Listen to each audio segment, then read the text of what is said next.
നമസ്കാരം സാർ. എങ്ങനെയുണ്ട് ഇലക്ഷൻ പ്രചാരണമൊക്കെ എവിടെ വരെയായി? തികഞ്ഞ വിജയപ്രതീക്ഷയിലാണ്. വിജയപ്രതീക്ഷയുണ്ട്. കേരളവും മാറും, കാഞ്ഞിരപ്പള്ളിയും മാറും. കാഞ്ഞിരപ്പള്ളിയും മാറും ഉറപ്പായിട്ടും. ഇപ്പോൾ സ്ഥാനാർത്ഥികൾ എല്ലാവരും കട്ടയ്ക്ക് നിൽക്കുന്ന ഒരു കൃത്യമായിട്ടൊരു മത്സരം തന്നെ നടക്കുമല്ലോ ഇവിടെ. അപ്പോൾ താങ്കൾ മുന്നോട്ട് വെക്കുന്ന ഒരു വികസന രാഷ്ട്രീയം എന്താണ് ഇപ്പോൾ ജനങ്ങൾക്ക് മുന്നിലേക്ക് വെക്കുന്നത്? താങ്കൾ വരുമ്പോൾ എന്ത് മാറ്റമാണ് അവർക്ക് പ്രതീക്ഷിക്കാനുള്ളത്? ജനപക്ഷ രാഷ്ട്രീയം. കാരണം കഴിഞ്ഞ 15 വർഷമായി കാഞ്ഞിരപ്പള്ളിയിലെ ജനപ്രതിനിധിയുണ്ട്. അദ്ദേഹത്തിനെതിരെ വലിയ വിമർശനങ്ങൾ ഉയരുന്നുണ്ട്, പ്രത്യേകിച്ചും വികസന കാര്യങ്ങളിൽ. അദ്ദേഹം ഒരുപാട് വാഗ്ദാനങ്ങൾ നൽകുന്നു, ഒരുപാട് പദ്ധതികൾക്ക് ആരംഭം കുറിക്കുന്നു. പക്ഷേ പദ്ധതികളൊന്നും പൂർത്തീകരിക്കുന്നില്ല. അവയൊന്നും സമയബന്ധിതമായിട്ട് പോലും പൂർത്തീകരിക്കുന്നില്ല. അതിങ്ങനെ ഉച്ചകഴിയുന്ന വേഗത്തിൽ ഇങ്ങനെ നീണ്ടു പോവുകയാണ്. ഇപ്പോൾ ശരിയാക്കാം എന്ന് പറയുന്നതല്ലാതെ ഒരു റിസൾട്ട് ഉണ്ടാകുന്നില്ല. അപ്പോൾ എൻ്റെ അടുത്ത് ജനങ്ങൾക്ക് ഒരു വലിയ പ്രതിഷേധമുണ്ട്, ഒരു റിസൾട്ട് ഉണ്ടാകുന്നില്ല കൊണ്ട്. അപ്പോൾ സ്വാഭാവികമായിട്ടും ഒരു മാറ്റം ജനങ്ങൾ ആഗ്രഹിക്കുന്നുണ്ട്. അതിനൊപ്പം തന്നെ ഇപ്പോൾ കേരളത്തിൽ നിലനിൽക്കുന്ന രാഷ്ട്രീയ സാഹചര്യങ്ങൾ അത് ജനാധിപത്യ മുന്നണിക്ക് അനുകൂലമാണ്. LDF സർക്കാർ മാറണം എന്ന ജനങ്ങളുടെ ഒരു വലിയ ചിന്തയുണ്ട്. അതെല്ലാം ഗുണകരമായി മാറും. കൂടാതെ ഞാൻ ഒരു 1/4 നൂറ്റാണ്ടായി ഇവിടെ സജീവമായി പൊതുപ്രവർത്തനത്തിലുള്ള ആളാണ്. ആർക്കും എന്നെ പരിചയപ്പെടുത്തേണ്ട കാര്യമില്ല. ഞാനൊരു അധ്യാപകനാണ്. ആയിരക്കണക്കിന് ശിക്ഷാ സമ്പത്ത് ഈ കോൺസ്റ്റിറ്റ്യുവൻസിയിലുണ്ട്. അതെല്ലാം എനിക്ക് ഗുണകരമായി മാറും എന്നാണ് എൻ്റെ പ്രതീക്ഷ. നേതാവെന്ന നിലയിൽ നമ്മൾ അന്വേഷിക്കുമ്പോഴും താങ്കളെ അറിയാത്തവരായിട്ട് ആരും ഇല്ല എന്നുള്ളതാണ് ഏറ്റവും അവൈലബിൾ ആയിട്ടുള്ളൊരു നേതാവ് എന്നുള്ള രീതിയിലാണ് താങ്കൾ അറിയപ്പെടുന്നത് പോലും. അപ്പോൾ ഇങ്ങനെ ഒരാൾ മുന്നോട്ട് വരുമ്പോൾ കാഞ്ഞിരപ്പള്ളിക്ക് ഇത്രയും നാളത്തെ ജനപ്രതിനിധി സാർ പറഞ്ഞതുപോലെ തന്നെ ഒരുപാട് പദ്ധതിക്ക് നിർത്തിപ്പോയിട്ടുണ്ടല്ലോ. അപ്പോൾ ഈ ഒരു സാധനം ഒരു 10 വർഷക്കാലത്തെ ഭരണം അവിടെ കിടക്കുകയാണ്. അപ്പോൾ പെട്ടെന്ന് UDF തന്നെ അധികാരത്തിലേക്ക് വന്നു കഴിഞ്ഞാൽ കൂടുതൽ പണിയെടുക്കേണ്ടതായിട്ട് വരില്ലേ?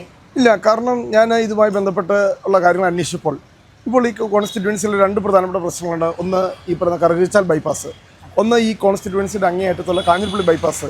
അതൊക്കെ ഒരു നിസ്സാര ഇടപെടലുകൾ മതി അതിൻ്റെയൊക്കെ പൂർത്തീകരിക്കാൻ വേണ്ടിയിട്ട്. അതുപോലെ ഇവിടെ വലിയ മണിമല മേജർ കുടിവെള്ള പദ്ധതി, മണിമലയാറ് എന്ന് പറയുന്നത് വലിയ ജലസമൃദ്ധിയുള്ള ഒരു പുഴ. ഇതിൽ ഒഴുകിട്ട് പോലും ഇവിടെ ജനങ്ങൾ വലിയ ബുദ്ധിമുട്ടിലാണ് കുടിവെള്ളത്തിന് വേണ്ടി. പക്ഷേ ഇത് നടത്താനുള്ളൊരു ഇച്ഛാശക്തി അത് ഇപ്പോഴുള്ള ജനപ്രതിനിധിക്കില്ല എന്ന് പറയേണ്ടി വരുന്നതിൽ വിഷമമുണ്ട്. ഉറപ്പായിട്ടും സാർ. ഇപ്പോൾ കഴിഞ്ഞ ദിവസം തന്നെ മുഖ്യമന്ത്രിയുടെ ഒരു പരാമർശം ഏറെ വിവാദമായിരിക്കുന്ന ഒരു കാര്യമുണ്ട്. വീട്ടിൽ പോയി ചോദിക്കാൻ പറയുന്നൊരു കാര്യമുണ്ട്. അപ്പോൾ ഈ ഒരു സന്ദർഭത്തിൽ ഇപ്പോൾ LDF വോട്ട് ചോദിച്ച് വരുമ്പോഴും ജനങ്ങളും ഇതേ കാര്യം തന്നെ പറയും എന്നുള്ളതാണ് പബ്ലിക് ഒപ്പീനിയൻ എടുക്കുമ്പോൾ നമുക്ക് മനസ്സിലാവുന്നൊരു കാര്യം. അപ്പോൾ അദ്ദേഹത്തോട് പറയാനുള്ളൊരു കാര്യം എന്നുള്ള രീതിയിൽ താങ്കൾക്ക് പറയാനായിട്ടുള്ളത്? ഒരു ഭരണാധികാരിക്ക് ഒരിക്കലും ധാർഷ്ട്യം എന്നത് ഭൂഷണമല്ല. ഇതൊരു ജനാധിപത്യ രാജ്യമാണ്. ഈ ജനാധിപത്യ രാജ്യത്തിൽ ജനങ്ങളാണ് യഥാർത്ഥ ഭരണാധികാരികൾ. ജനപ്രതിനിധികൾ എന്ന് പറയുന്നത് they are the servants of the people. ജനങ്ങളുടെ സേവകരാണ് ജനപ്രതിനിധികൾ. അല്ലാതെ രാജഭരണത്തിൻ്റെയും ഏകാധിപത്യത്തിൻ്റെയും ഒക്കെ കാലം അവസാനിച്ചു കഴിഞ്ഞു.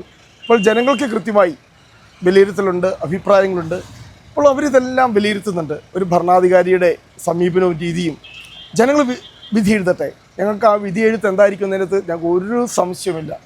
UDF വലിയ ഭൂരിപക്ഷത്തോടെ ഒരു കൊടുങ്കാറ്റ് പോലെ UDF കേരളത്തിൽ അധികാരത്തിലേക്ക് വരാൻ പോവുകയാണ്. അല്ല, ഒരുപാട് ഭിന്നിപ്പുകൾ പ്രതീക്ഷിച്ച മാധ്യമങ്ങളെയൊക്കെ പൊളിച്ചടുക്കിക്കൊണ്ട് എല്ലാ ഭിന്നിപ്പുകളും മറികടന്നുകൊണ്ട് നിങ്ങൾ നേതാക്കൾ എല്ലാവരും ഇപ്പോൾ ഒരേ സ്വരത്തിൽ തന്നെ ഇറങ്ങിയിട്ടുണ്ട്. ഇപ്പോൾ എൽദോസ് കുന്നപ്പള്ളിയുടെ കാര്യത്തിലാണെങ്കിലും K. സുധാകരൻ സാറിൻ്റെ കാര്യത്തിലാണെങ്കിലും എല്ലാവരും ഇപ്പോൾ പ്രചരണ രംഗത്ത് ഇപ്പോൾ സജീവമായിട്ട് ഇറങ്ങിയിട്ടുണ്ട്. അപ്പോൾ എന്തുകൊണ്ടും UDFന് വിജയസാധ്യത അങ്ങേയറ്റം കാണുന്ന ഒരു സമയമാണ്.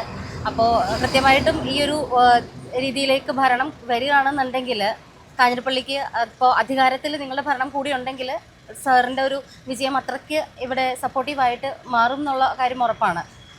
ഒരു സംശയം വേണ്ട. ഐക്യ ജനാധിപത്യ മുന്നണി കേരളത്തിൽ അധികാരത്തിൽ വരുമ്പോൾ ആ ഗവൺമെൻറ്റിന് അനുകൂലമായി കൈ ഉയർത്തുവാൻ കാഞ്ഞിരപ്പള്ളിയിൽ നിന്നും UDFന് ഒരു ജനപ്രതിനിധി ഉണ്ടായിരിക്കും. അതിൽ 101% ഉറപ്പാണ്. ഉറപ്പായിട്ടും സാർ. അപ്പോൾ എല്ലാ വിജയാശംസകളും. Thank you.